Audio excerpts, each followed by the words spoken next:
ఓకేనా. అటు హీరో నాగార్జున ఒక ట్వీట్ చేసిండు, అక్రమంగా నా కన్వెన్షన్ను కూల్చేసిర్రు అని చెప్పేసి ఒక ట్వీట్ పెట్టిండు. అందులో ఒక వాటర్ ట్యాంక్ కూడా బఫర్ జోన్లో కావచ్చు, అది ఏదైతే చెరువు స్థలంలో కావచ్చు, వాటర్ ట్యాంక్ కూడా పెట్టలేను, నా ఇమేజ్ డ్యామేజ్ చేయడానికి ప్రయత్నం చేసిన అంటారు. దీని ఎట్లా చూసుకోవచ్చానా? ఇప్పుడు ఈ ప్రభుత్వానికి కానీ నాగార్జున కానీ గడ్డి పంచాయతీ ఉంటుందా, గూడ పంచాయతీ ఉంటుందా? దేనికి ఉంటుంది? ఏం పంచాయతీ? ఆయన పెద్ద ఫిగర్ అయినా, ఆయన పెద్ద ఫ్యాన్ ఫేర్ అయినా. ఒకవేళ ఆయన నిజంగా ఆయన ఇల్లీగల్ కన్స్ట్రక్షన్ కాకుండా కనుక గవర్నమెంట్ కూలగొట్టేంత ధైర్యం చేస్తుందా? ఇంత ఇమేజ్ డౌన్ అయితే ఒకవేళ నాగార్జున కూడా పెద్ద ఫ్యాన్ ఫేర్ అక్కడ, ఆయన పోతే 100,000 మంది బయటకు వస్తారు కదా, అటువంటి రిస్క్ ఎవరైనా తీసుకుంటాడా? చేయరు. పక్కా అబద్ధం. చెత్త కొడుకులు, ఈ సినిమా కొడుకులు సగం మంది కన్నా ఎక్కువ చెత్త నా కొడుకులు ఉన్నారు సినిమాలలో కూడా.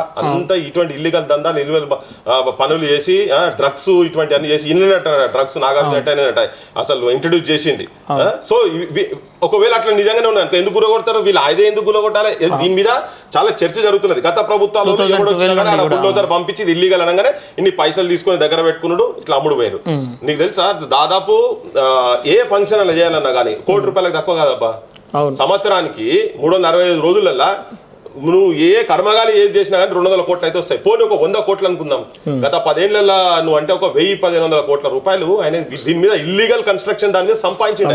నాగార్జున అంటే ఆయన తోడు సంపాదించిండు. ఆయన ఇచ్చే జీతాలు ఎంత ఎరికేనా? వాళ్ళు బయటకు వచ్చి చెప్తారు కదా, 3,000 కాడికి స్టార్ట్ అయినాం సార్, హైయెస్ట్ జీతం ఎంత అన్నట్టు అంటే 15,000 అలా పనిచేసేటోళ్ళకు. నువ్వు సంపాదించేదో ₹1,00,00,000. వీళ్ళు సినిమా వాళ్ళు మన మీద రంగులు రుద్దుకొని రంగులు రుద్ది మనని పిచ్చోళ్ళని చేసుకుంటూ నీతి వచనాలు నీతి వాక్యాలు చెప్పినట్టుగా చేసి వాళ్ళు మొత్తం పచ్చి మోసకారులు, పచ్చి లఫంగులు. కేసీఆర్ భాషలో చెప్పాలంటే ఇటువంటి వాళ్ళంతా మొత్తం వీళ్ళంతా ఇల్లీగల్ చేసి వాళ్ళకు ఉన్నటువంటి రాజకీయ పలుకుబడి సినిమా గ్లామర్ తోని కొంతమందిని మేనేజ్ చేసి చేస్తూ జనాన్ని దోపిడీ చేస్తున్నారు వీళ్ళు. అందుకంటే ఇప్పుడు నేను అంటున్నా కదా, ₹15,000 వాళ్ళు చెప్తున్నారు బయటకు వచ్చి, మా జీతం ₹15,000, మేము రోడ్ల మీదకి వచ్చినాము, మా పరిస్థితి ఏంటిది అని చెప్పని వాళ్ళు అడుగుతున్నారు. నాగార్జున నువ్వు ₹100 కోట్ల, ₹1,000 కోట్ల సంపాదించినావు కదా, ఇయ్యి తలా ₹1,00,00,000, తలా ₹2 కోట్ల ఇయ్యి నువ్వు వాళ్ళకు.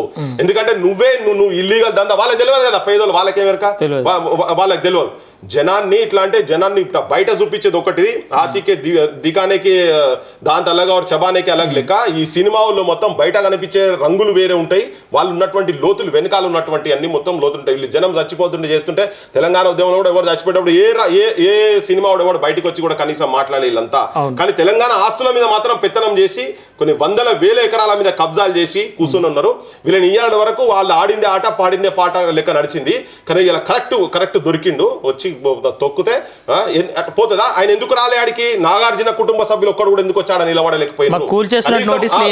అరే ఎవరికైనా ఉంటాయి కదా బాధ. ఇప్పుడు నాదైనా గులో కూడా అరే అట్లా గులో చాలు అని చెప్పి వచ్చేది ఉంటాయి కదా, ఒక్కడు వచ్చి ఎందుకు మాట్లాడలే? నీ తరఫుకి ఒక 10 మంది అభిమానులు కూడా రాలే. నువ్వు చేసేదే లఫంగా పనులు వీళ్ళందరూ చేసేటి అని. నీకు నిజంగా వీళ్ళ మీద అనుకుండి అన్యాయం అది ఇదని చెప్పని అనుకునేది ఉంటే 10 సంవత్సరాలకెళ్ళి కోట్ల పెండింగ్ ఎట్లా ఉంటుందో నాకు అర్థం కాదు. 10 సంవత్సరాలకెళ్ళి కోట్ల ఆర్డర్ వచ్చి 10 సంవత్సరాలకెళ్ళి బెంచ్ మీదకి రాకుంటుంటుందా? అంటే ఎంత మేనేజ్ చేస్తున్నారు వీళ్ళంతా, పైసలతో ఎంత మేనేజ్ చేస్తున్నారు.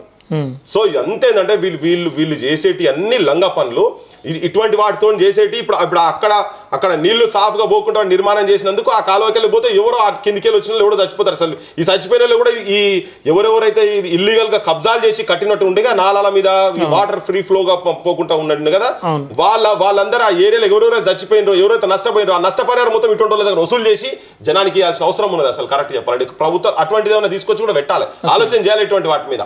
ఎందుకంటే వాళ్ళు చేసిన నష్టమే కదా అంతా.